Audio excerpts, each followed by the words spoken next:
Hello friends, मेरे digital classes में आप लोग का बहुत बहुत फिर से नए सेशन में स्वागत करता हूं। तो चलिए कंप्यूटर का जो सेशन हम आगे बढ़ाते हैं।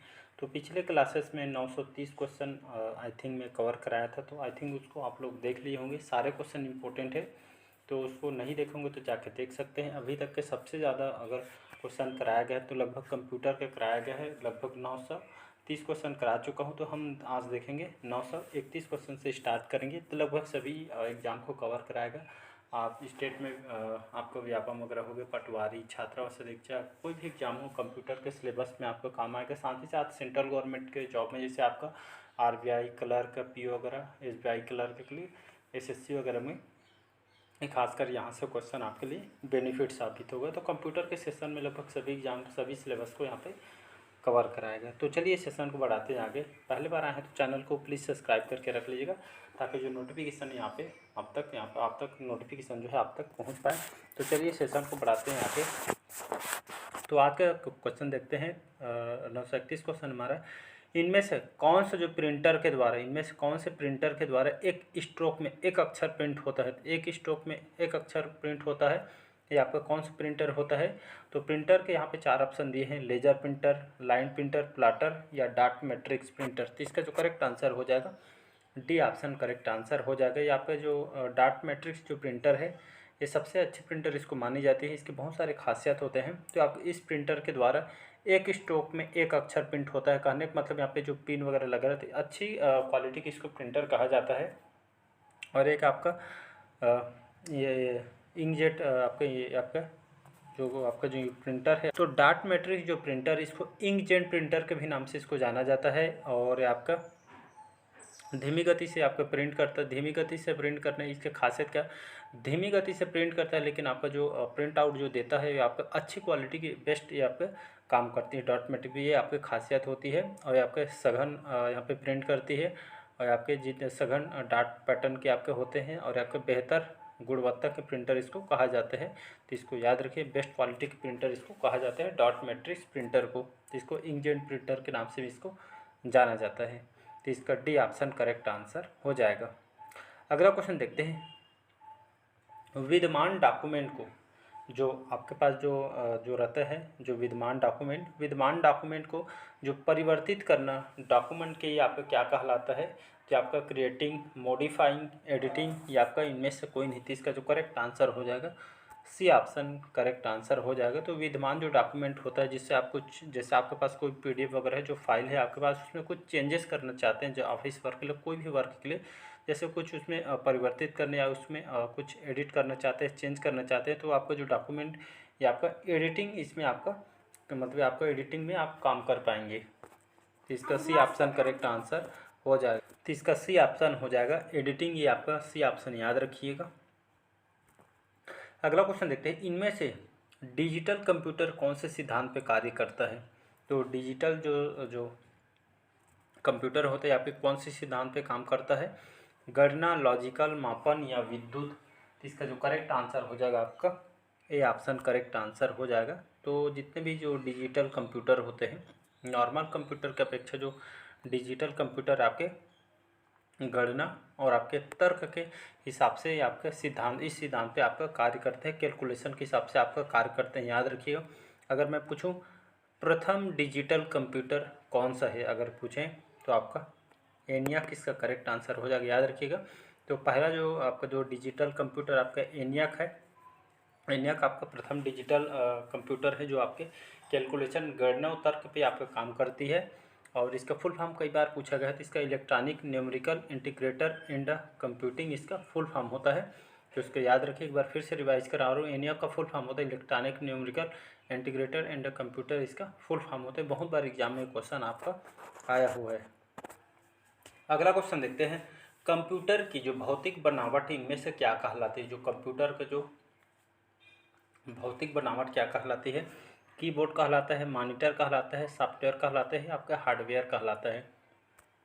तो इसका जो करेक्ट आंसर हो जाएगा डी ऑप्शन करेक्ट आंसर इसका हो जाएगा। तो कंप्यूटर भाषा है, आप कंप्यूटर भाषा में जो कंप्यूटर के जितने भी भौतिक बनावट है, ये आपका कंप्यूटर भाषा में इसको, ये आपका हार्डवेयर कहलाता है। तो इसका डी ऑप्शन करेक्ट आंसर हो जाएगा।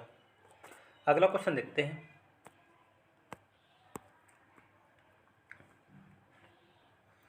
डॉस का पूरा नाम इनमें से क्या है, या डॉस का फुल फॉर्म इसका क्या होता है? तो disk of system, device operating system, door operating system या डिस्क ऑपरेटिंग सिस्टम होता है।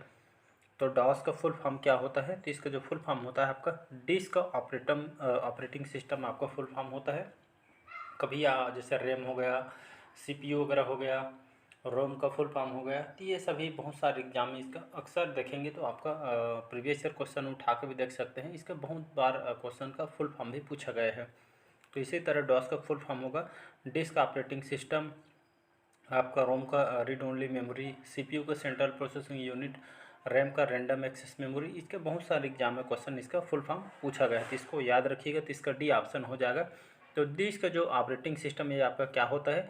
तो आपका एक तरह का सिस्टम सॉफ्टवेयर होता है, याद रखिएगा। तो आपका डॉस होता है आपका सिस्टम सॉफ्टवेयर के अंतर्गत होता है। कैसे काम करता है डॉस? तो आपके कंप्यूटर जो हार्डवेयर होता है, जो कंप्यूटर हार्डवेयर और आपके एप्लीकेशन सॉफ्टवेयर के बीच आपका कार्य करते हैं। कहने का मतलब है जो हार्डवेयर कंप्यूटर जो हार्डवेयर रहता है और आपके एप्लीकेशन सॉफ्टवेयर के बीच जो कार्य आपके यही निपटाता है आपका डॉस, जिसको डिस्क ऑपरेटिंग सिस्टम कहते हैं। तो अभी नाम से पता चल रहा है आपका एक तरह का सिस्टम सॉफ्टवेयर है।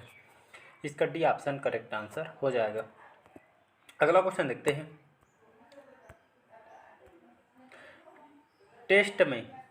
टेस्ट में आपकी पोजीशन कौन दिखाता है? पॉइंटर, कर्सर या आपका काजर या ब्लिंकर? तो इसका जो करेक्ट आंसर हो जाए टेस्ट में आपकी जो पोजीशन जो आपका कर्सर दिखाता है, याद रखिएगा।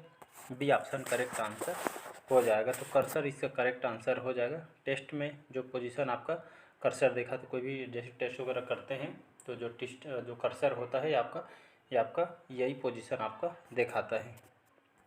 अगला क्वेश्चन देखते हैं। स्टोरेज डिवाइस इनमें से मेन फोल्डर क्या कहते हैं? जो स्टोरेज डिवाइस के जो मेन फोल्डर को क्या कहते हैं? Main directory, platform, root directory या आपका डिवाइस ड्राइवर? तो इसका जो करेक्ट आंसर हो जाएगा सी ऑप्शन करेक्ट आंसर हो जाएगा। तो याद रखिए जो स्टोरेज जो डिवाइस होता है इनमें से जो आपका जो मेन फोल्डर होता है, ये आपका जो मेन फोल्डर या आपका कंप्यूटर भाषा में इसको रूट डायरेक्टरी बोला जाता है। मतलब आपका सी ऑप्शन रीड डायरेक्टरी आपका रूट डायरेक्टरी कहलाता है। सी ऑप्शन करेक्ट आंसर हो जाएगा। अगला क्वेश्चन देखते हैं। तो सभी कंप्यूटर के अलग अलग भाषा हैं, तो इसको याद रखिए। एक बार जैसे देखे रहेंगे तो आपको कंप्यूटर जैसे क्वेश्चन आएगा तो आपको एग्जाम में आपको याद आ जाएगा। इनमें से भारत के द्वारा निर्मित सुपर कंप्यूटर कौन सा है? तो T3A, J8, येन्हा 3 या आपका परम 10,000। आपका परम 10,000 नहीं है, ये आपका परम 8,000 है। बहुत बार बताया हूँ। तो भारत के द्वारा निर्मित जो सुपर कंप्यूटर आपका परम 8,000 है, याद रखिए। किसके द्वारा बनवाया गया? तो सीडेक जो संस्था है, बता चुका हूँ बहुत बार। तो जो सीडेक जो संस्था है इसके द्वारा ये परम 8,000 को बनाया है, जो कि भारत के द्वारा भारत में निर्मित किया था, इसको आविष्कार किया था भारत में ही। तो भारत के द्वारा इस सुपर कंप्यूटर का निर्माण किया गया था। तो इसका जो करेक्ट आंसर हो जाएगा डी ऑप्शन परम 8,000। याद रखिएगा यहाँ पे 10,000 है, ये आपका परम 8,000 है। सीडेक जो संस्था है इसके द्वारा इसको पुणे में बनाया गया था। तो इसका डी ऑप्शन करेक्ट आंसर हो जाए। सुपर कंप्यूटर क्या खासियत होती है? जैसे आपका जो नॉर्मल जो कंप्यूटर होता है इसके कई गुना मतलब कि आपका बड़ा भी होता है, साथ ही साथ ये आपके जो स्पीड के मामले में बहुत ही आपका शक्तिशाली होता है। तो ये बहुत सारी आपके नॉर्मल कंप्यूटर के कई गुना आपके अच्छे होते हैं। बहुत ही बजट में इसको तैयार किया जाता है, बहुत ही महंगा भी होता है, शक्तिशाली होता है और चलने के मामले में नॉर्मल कंप्यूटर के कई गुना आपके बेटर होता है। तो इसको याद रखिएगा। तो भारत में इसको तैयार किया गया था। अगला क्वेश्चन देखते हैं। गेम खेलना इनमें से किसकी मदद से सबसे आसान हो जाता है? तो माउस, जॉयस्टिक, कीबोर्ड या सभी? तो इसका जो करेक्ट आंसर जो हो जाएगा आपका बी ऑप्शन करेक्ट आंसर हो जाए। जॉयस्टिक नाम को पहली बार सुनोगे, या तो बताया भी हूँ बहुत बार मैं। तो जॉयस्टिक क्या होता है? तो इससे आपका गेम खेला जाता है। ये आपके छड़ी टाइप का होता है, इसको गोल गोल ऐसे मतलब घुमा के खेला जाता है। तो गेम खेलने के लिए आपका जो जॉयस्टिक होता है इसकी मदद से गेम खेल इसको आसानी से आप इसमें खेल सकते हैं। कि मतलब छड़ी टाइप का रहता है, इसे घुमा के इसको खेलना होता है। तो जॉयस्टिक आपका गेम खेलने के इसको उपयोग किया जाता है। एग्जाम में घुमा के भी क्वेश्चन पूछे जॉयस्टिक क्या होता है, इसके किसका उपयोग किया जाता है? गेम खेलने के लिए इसको उपयोग किया जाता है, छड़ी टाइप का होता है। तो इसका बी ऑप्शन करेक्ट आंसर हो जाएगा। अगला क्वेश्चन है। कंट्रोल शिफ्ट अल्ट आपका एलटी जो कौन सी कुंजियाँ कहते हैं इसको, मॉडिफायर, अल्फान्यूमेरिक, फंक्शन या इनमें से कोई नहीं। तो इसका जो करेक्ट आंसर हो जाएगा कंट्रोल शिफ्ट जो एलटी जो आपके जो कुंजियाँ जो है आपका जो कि जो कुंजियाँ हैं ये आपका मॉडिफायर कहलाता है। ये ऑप्शन करेक्ट आंसर हो जाएगा, याद रखिएगा। तो ये सभी आपका जो कुंजियाँ मॉडिफायर आपका कहलाता है। अगला क्वेश्चन देखते हैं। डिस्क को ट्रैकों और सेक्टरों में विभाजित करने की जो प्रक्रिया, इनमें से क्या कहा जाता है इसको, ट्रैकिंग, डाइसिंग, क्रैशिंग या फार्मेटिंग। तो इसका जो करेक्ट आंसर हो जाएगा ये आपका फार्मेटिंग कहलाता है। याद रखिए डिस्क के जो ट्रैक वगैरह जो सेक्टर में जो विभाजित करने की जो प्रक्रिया, इनमें से फार्मेटिंग कहलाते हैं। देखे होंगे कंप्यूटर में जो जैसे अलग अलग जैसे सेक्टर में जो विभाजित करने की जो प्रक्रिया आपका फार्मेटिंग कहलाता है। तो इसको डी ऑप्शन करेक्ट आंसर हो जाएगा। अगला क्वेश्चन देखते हैं। इनमें से स्टोरेज डिवाइस का उदाहरण क्या नहीं है। तो इनमें से कौन से स्टोरेज डिवाइस का उदाहरण नहीं है, सीडी जिसको हम कम्पैक्ट डिस्क बोला जाता है, तो ये आपका ऑप्टिकल डिस्क भी इसको बोला जाता है, रैम रैंडम एक्सेस मेमोरी बोला जाए इसको, फ्लॉपी, हार्ड डिस्क। तो इसमें से कौन सा आपका क्या बोला गया है, स्टोरेज डिवाइस मतलब स्टोरेज इसमें मतलब स्टोरेज के अंतर्गत नहीं आती है, इसका उदाहरण नहीं है। तो आपका जो करेक्ट आंसर हो जाएगा आपका, इसका जो करेक्ट आंसर हो जाएगा तो इसका जो करेक्ट आंसर हो जाएगा रैम, इसका करेक्ट आंसर हो जाएगा। याद रखिए तो इनमें से स्टोरेज डिवाइस का उदाहरण आपका रैम नहीं है, इसका बी ऑप्शन करेक्ट आंसर हो जाएगा। अगला क्वेश्चन देखते हैं। ईमेल भेजते समय, जैसे आप ईमेल उपयोग करते हैं, आपके स्मार्टफोन में ईमेल सभी जानते हैं, तो ईमेल भेजते समय किसी को जैसे मेल करना होता है तो उस समय जो किस लाइन में संदेश की विषय वस्तु के बारे में बताया जाता है, कौन से जहाँ पे जो ईमेल रहता है यहाँ पे कौन से विषय वस्तु के बारे में बताया जाता है, तो कौन सा जो लाइन है जिसमें आप उसको संदेश को भेजेंगे। तो 2 में, कंटेस्ट में, सीसी में या आपके सब्जेक्ट में, वहाँ पे एक सब्जेक्ट रहता है, डी ऑप्शन करेक्ट आंसर। तो ईमेल भेजेंगे तो वहाँ पे एक जो जाएंगे ईमेल में तो वहाँ पे एक सब्जेक्ट लिखा रहता है। तो सब्जेक्ट में आप जैसे यहाँ पे जैसे भेजते समय जो लाइन में संदेश की जो विषय वस्तु किसके बारे में बताया जाता है, तो आपके सब्जेक्ट के बारे में बताया जा रहा है। तो इसका डी ऑप्शन करेक्ट आंसर हो जाएगा। ईमेल के खोजकर्ता कौन है, इसके आविष्कारक कौन है, बहुत बार एग्जाम में क्वेश्चन पूछा है। ईमेल के आविष्कारक या खोजकर्ता कौन है, तो रे टॉमिल्सन। याद है कि जो रे टॉमिल्सन है अमेरिका के आपके इंजीनियर थे। इन्होंने 2 कंप्यूटर के बीच यहाँ पे इन्होंने मतलब पहले बार इन्होंने मेल मतलब ये 2 कंप्यूटर रख के सामने में एक बार इन्होंने मतलब यह प्रशिक्षण किया था कि भेज के इन्होंने तैयार किया था। फिर 1912 में यहाँ पे पूर्ण रूप से यहाँ पे सभी जगह यहाँ पे लागू कर दिया गया था। तो इसको याद रखिए। तो रे टॉमिल्सन ईमेल के जन्मदाता है, इनको आविष्कारक कहा जाता है, अमेरिका के आपके इंजीनियर थे। तो इसको याद रखिएगा। अगला क्वेश्चन है डाटा प्रोसेसिंग का अर्थ क्या है, इनमें से क्या होता है डाटा प्रोसेसिंग का। तो डेटा का संग्रह, वाणिज्य उपयोग के लिए जानकारी तैयारी करना, तो गणना कार्य करना, या कंप्यूटर की एक प्रणाली है। तो इसका जो करेक्ट आंसर हो जाएगा आपका बी ऑप्शन करेक्ट आंसर हो जाएगा। तो डाटा प्रोसेसिंग का अर्थ इनमें से क्या हो जाएगा, तो वाणिज्य उपयोग के लिए जो जानकारी तैयार करना, वाणिज्य उपयोग के लिए जो जानकारी तैयार करना है आपका डाटा प्रोसेसिंग का अर्थ हो जाएगा। तो इसका जो करेक्ट आंसर हो जाएगा बी ऑप्शन करेक्ट आंसर हो जाएगा। अगला क्वेश्चन देखते हैं।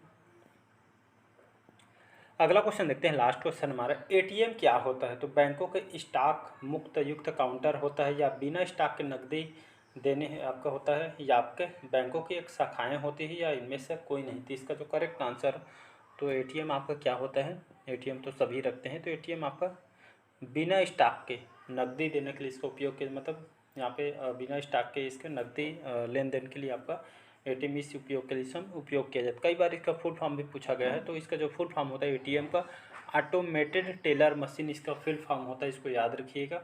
तो यहाँ से क्वेश्चन पूछा गया एटीएम से, तो ऑटोमेटेड टेलर मशीन इसका फुल फॉर्म होता है।